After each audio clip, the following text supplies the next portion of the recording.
Salut tout le monde! Aujourd'hui, on se retrouve dans la deuxième capsule pour la revue Ma Julie.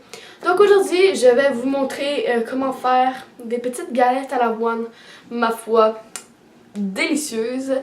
Alors, sans plus tarder, je vous laisse avec la capsule. Donc, on va tout de suite passer aux ingrédients. Alors, pour ça, vous avez besoin de 1 tasse et demie de gruau.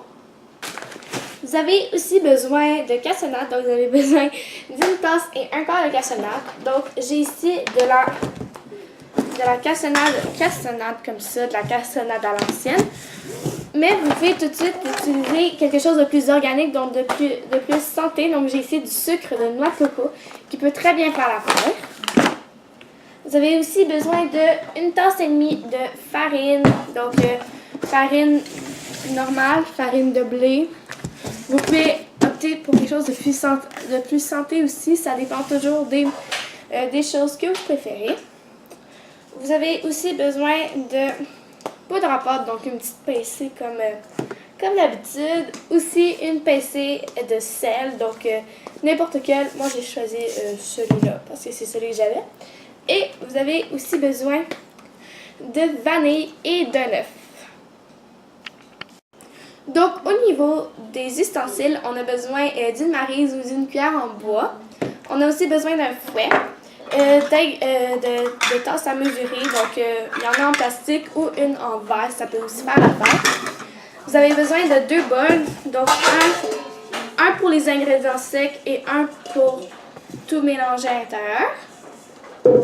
Vous avez aussi besoin d'une plaque de cuisson ici avec un peu de papier parchemin pour pas que ça colle à la plaque.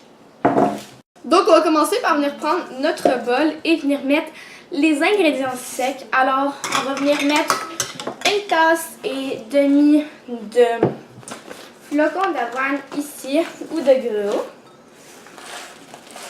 Donc on y va. On met la quantité. Bien sûr, si vous voulez faire une plus petite batch ou encore une plus grosse batch, vous pouvez réduire ou multiplier les doses. Là. Donc, une fois que nous avons rempli le gruau, on va venir le mettre dans le bol comme ça.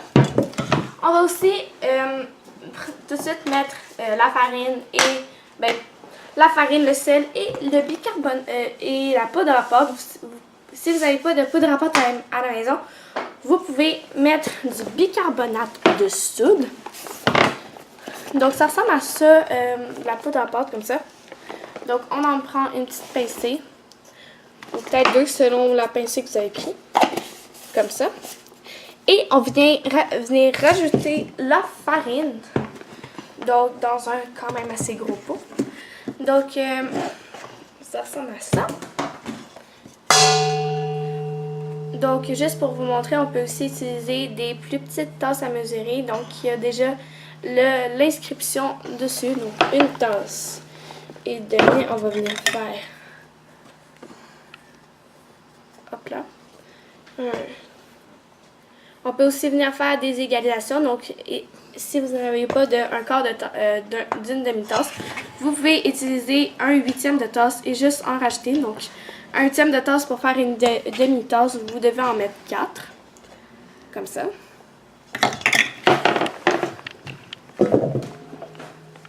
Et on va ensuite, il nous reste juste à venir mélanger tous les ingrédients ensemble. Tu peux venir t'approcher.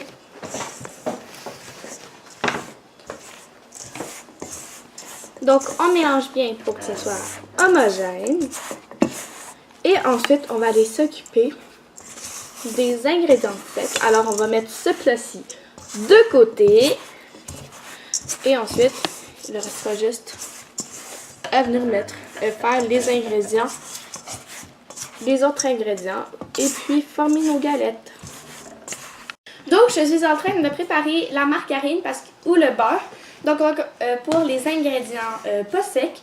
Donc, dans le fond, on va venir prendre un quart de tasse de margarine ou de beurre selon ce que vous avez à la maison. Et on va venir le mettre dans notre gros bol. Comme ça.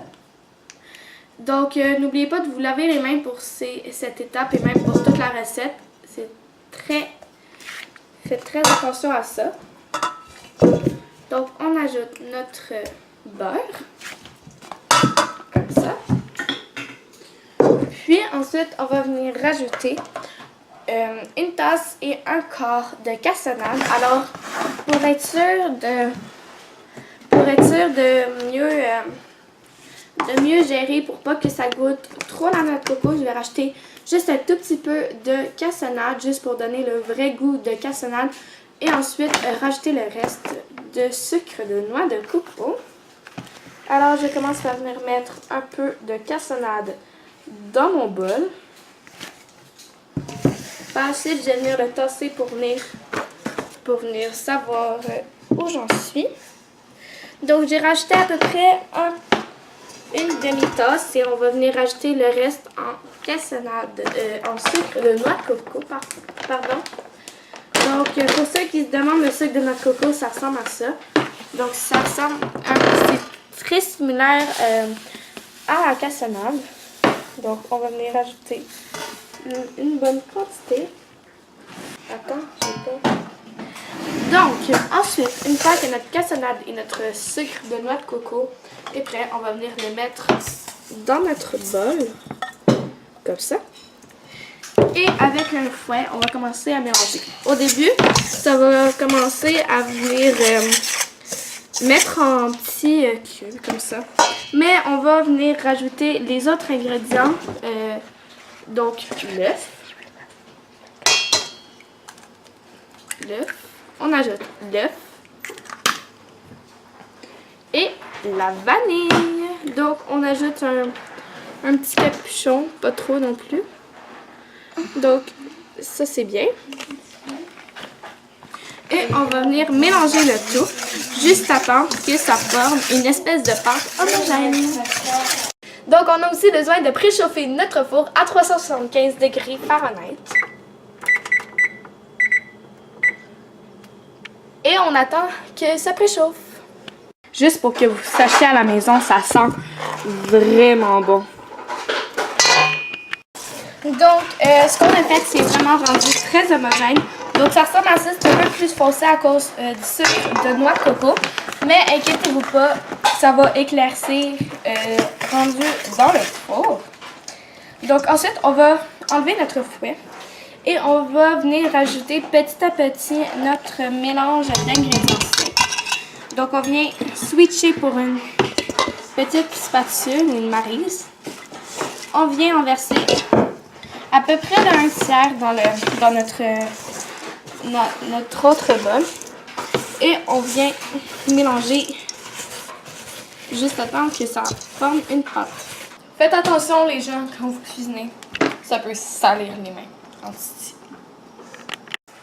Ça peut prendre plusieurs plaques, mais dans le fond, ça dépend vraiment des grosseurs que vous faites et de la quantité, si vous le triplez ou que vous le doublez ou que vous le réduisez. Tu filmes-tu? Ouais. Donc, une fois qu'on s'est lavé les mains, qu'on a fait nos galettes, qu'on a préchauffé le four, tout est prêt, qu'on a ramassé le dégât de gruau à terre, on va venir mettre ça au four à 375 degrés pendant 10 à 12 minutes. Alors, si vous ne savez pas comment ouvrir un four, je vous le montre. Vous tirez sur la barrière et vous venez placer vos trucs, vos plaques. Donc, moi j'en ai deux à cause qu'on a eu ça. Donc, j'ai à peu près une dizaine de galettes. Donc, on vient les superposer de même et on vient faire une petite encoche comme ça. Et ça part, donc on va mettre un timer pour 10 à 12 minutes. Donc moi j'ai déjà fait le test, alors pour moi c'est 12 minutes. Donc on laisse comme ça et on revient après. Donc, après 12 minutes de cuisson, voici à quoi ils ressemblent. Ils ont l'air tellement bons. Donc, c'est ce qui conclut la vidéo du mois. Donc, j'espère qu'elle vous a plu. Et on se retrouve... Laisse-moi faire ma capsule, Amé! Après 12 minutes de cuisson, voici à quoi ils ressemblent. Ils ont l'air vraiment délicieux, en tout cas à mon opinion. Donc c'est ce qui conclut la petite capsule de ce mois-ci et on se retrouve le mois prochain. Bye!